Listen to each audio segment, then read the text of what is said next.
প্রায় শোনা যায় কোথাও মাটি কাটতে গিয়ে কোনো লাশ অক্ষত অবস্থায় পাওয়া গেছে। লোকে বলে মৃত লোকটি ইমানদার ছিলেন, তাই তার লাশ অক্ষত আছে। কোন হাদিসে কি এরকম কোনো কথা বলা আছে? খুবই গুরুত্বপূর্ণ একটি প্রশ্ন ভাই হুমায়ুন কবির।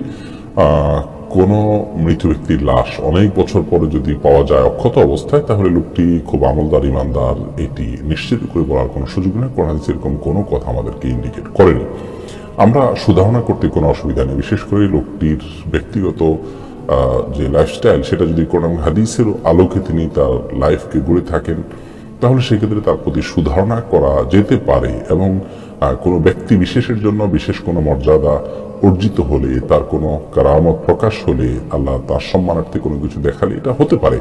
একই জিনিস অন্যদের জন্য পাওয়া যেতে হবে, সাব্যস্ত হবে, এটি জরুরি নয়। কিন্তু আমরা আবার হলফ করে নিশ্চিত করে বলতে পারি না লোকটি জান্নাতি ভালো মানুষ, সেজন্যই এমন হয়েছে, এরকমটি নিশ্চিত করে যেমন বলা যায় না, আবার উড়িয়েও দেওয়া যায় না। আজকাল বিজ্ঞান নানা রকমের ব্যাখ্যা দিচ্ছে যে কোনো কোনো লাশ কেন অক্ষত অবস্থায় পাওয়া যাচ্ছে, সেই ব্যাখ্যাগুলোর সাথে কোরআনের সাথে যেটুকু আমরা দেখেছি জেনেছি কোনো সংঘর্ষ নেই। অতএব এটা নিয়ে খুব বেশি হইচই করার কিছু নেই। বিশেষ করে কোনো অক্ষত অবস্থা লাশ পেলেই সেটা নিয়ে হইচই করা এবং সোশ্যাল মিডিয়াতে ছড়িয়ে বেড়ানো এবং এটার ভিত্তিতে লোকটাকে জান্নাতি সার্টিফিকেট দেওয়া, এরকম কোনো কারণ নেই।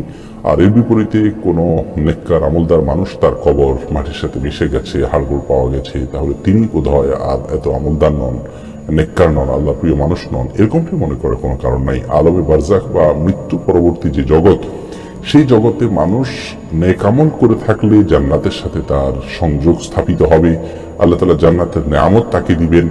আর তিনি দুনিয়াতে বদামল করে থাকলে, জাহান্নামী হয়ে থাকলে জাহান্নামের শাস্তি তিনি ভোগ করবেন। তার ধ্বংসাবশেষ যে অবস্থায় থাকুক, সেটা হাড় গোড় মাটিতে মিশে যাক, যে অবস্থায় থাকুক না কেন, তার সেই অবস্থাতে আল্লাহ তাআলা তাকে সেই স্বাদ আস্বাদন করাবেন, সেটা নেয়ামত হোক কিংবা নেকমা বা শাস্তি হোক।